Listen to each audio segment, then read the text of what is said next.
else. He was in charge of insurance for Sea Pines. Wasn't he from Pennsylvania also? I don't remember where Jim's from, but he sold Santa Fe Cafe, and now he has Bistro 17. He was in charge of insurance. Yeah. Okay. Every place you look around here, there are people of our vintage that loved the island and decided to stay and found a way to make it work. So we were here, and we had a business that was, beginning to develop. Wound up in the synagogue in Savannah, and we would literally drive our daughter. That was a few years ago. She was born in '73. So we would go to services there when she was born, and wound up in nursery school and kindergarten. Every Sunday, we would drive to Savannah, put her in Sunday school at the temple, spend some time with Murray and Joan Geffen, who were our friends. My mom grew up with Joan. Go to the deli, go to the bakery, go to Gottlieb's Bakery, do some grocery shopping, and come back. And that's kind of what we did for a few years.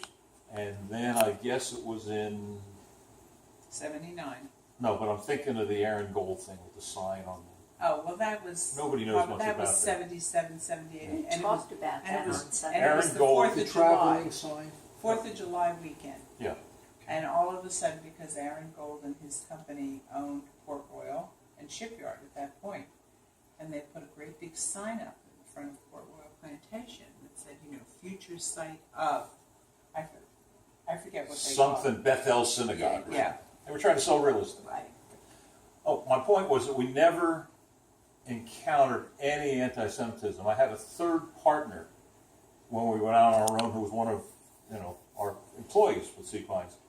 And his wife, probably even to this day, continues to say, now what church do you go to? Yeah. She was from Jacksonville Yeah. and just didn't know. Yeah. So what happened was that as we began, because of our Sea Pines relationships, Linda was the first director of social services at the hospital when it opened in '75. We knew a lot of people, and we became the go-to people for the real estate community on Hilton Head when someone Jewish came to the island and said, are there any Jews here? Right. Any Jews here? And they'd come and send them to us. B. Lewin came to us. Really? B. Lewin is She the was- former president. She was B. Berman at the time. Yeah. Okay. She came to us and said, we're thinking about moving down here, tell us about the Jewish community. So we finally, we were talking about dates today, I want to think it was when we put the ad in the packet. It was somewhere, I would say, late 78 or early 79. We were living in North Forest Beach. Stuart was on the board of Temple Mikveh Israel, and they had challenged us to kind of find what Jewish people there were living on the island. So we put just a little piece in the packet, which only came out once a week at that point, and said, if you are Jewish and you live on Hilton Head and you would like to meet other Jewish people, come to our house on Sunday night, okay? And it was a very interesting experience because we had no idea who was coming. That's right. We knew no one, okay? And This so, was pre-Hank and Sue. yeah. They weren't here at the Hank and Sue were not here. I think the Flinks might have been here. I can't I don't remember. think so. How many people showed up?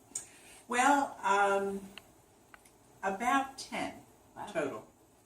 And it was interesting because there was one couple, the Blumenthals, who were They part-time spoke about residents, them, yes. and they were happy to be here. Howard and Roseanne Germain. Howard was the one who mentored each of our kids in Sunday school as they prepared for Bar and Bat Mitzvah. And then there was Al and Sarah Adams. Mention that name all. They spoke about all this, Yeah. but they said you guys would. Al and Sarah Yes. were very reluctant to come, and they kind of hung outside for a while They rang. because they didn't know whether it was the KKK rounding up the Jews or whether this was serious. They saw the mezuzah on our door, and they very timidly rang the doorbell. And they were elderly people at that point. I mean, we were what? We We were were children. 30-something at that You were point. kiddies. And they were like peering in the glass by the front door and didn't know who was going to open the door, what it was going to be like. And they said, is it okay if we come in? And we said, well, certainly, And so they were the patriarch basically. I mean, they were the old folks in our group at that point. But it just, it gave you a sense of who was here at that point and why. And basically, these two people, they were retired educators. Mm-hmm. They brought their pensions and they came down here. I don't recall to this day how they found Hilton Head, but they did. But they lived a very quiet little life in Lawton Woods, and they did their thing, and really didn't talk about their identity.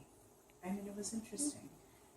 When you came down here, were any of the other, Hilton Head Plantation existed by then, didn't it?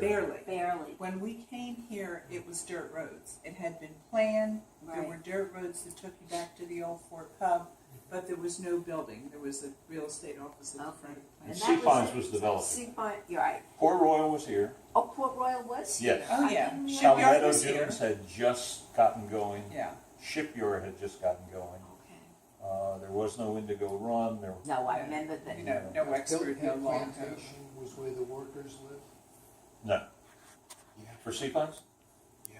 There were Originally- some villas up near Spring Lake that were built for them. Yes. Yeah. But Lawton Just like Woods Lawton was Woods type the villas that- was For the the south Sea Pines end people. place. Yeah. And when we got here, Sea Pines had bought up some apartments on Cordilla, Mhm. Forest It's Gardens. Yeah. called Quail Run. Quail Run is where Coral Springs is, right on the corner. Yeah. And then we were in Forest Gardens, and we bought Forest Gardens for $28,500. Yeah, you either bought a place in Forest Gardens for $28,000, or you rented a place in Quail Run, which was actually on Pope Avenue, for $300 a And month. Sea Pines had also built a dormitory on Cordilla where you could go in and double up 2 and 3 to a room for the summer, so they had people to house. If you came to Hilton and said, I want a job, they said, you find a place to live, prove that to us, and we'll have a job for you. Wow. It's not unlike what's going on now. Yeah, Which is well, exactly now, what yeah. we are today. With Yeah. that. So Very we had a interesting. place, and we had a spot there, but it was all single lanes, no traffic lights, 5,000 or 6,000 people maybe, if that. The black community was a little unsettled.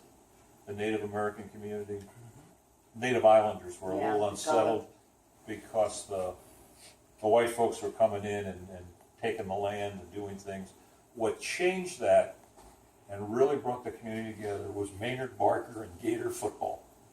Maynard was an insurance guy on the island.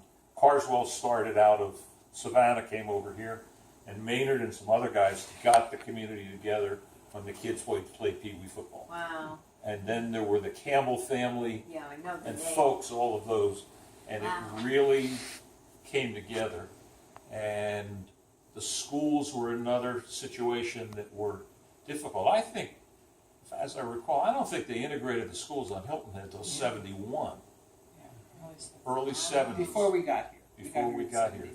So when you got here, you had May River Academy, and you had all of these different private academies where the white kids were going and the black kids were in the public school. And Isaac Wilborn was kind of the chief educator, and you've seen Wilborn Drive, and I'm sure you've heard about that.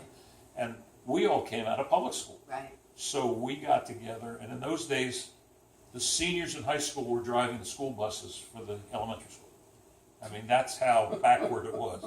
So a bunch of us got together and got a school improvement council going together, worked with Isaac, and Linda was very involved in that, along with a lot of other people, and put together a committee and said, if we're going to make these schools great, we need great educators. And we went out, Linda and some other people, and recruited and found Hank Noble. Oh, okay. And Hank was teaching in New York. Had he been a principal at that point? Oh, yeah. Okay. He came down here, and the most remarkable thing is he went to Isaac Wilborn and said, Isaac, this is a little awkward, and I'm kind of in charge of the elementary school here now, but I want you to be here as my assistant principal. And Isaac looked at him and said, whatever's best for the kids, Wow. I'm on board, let's go to work. Wow.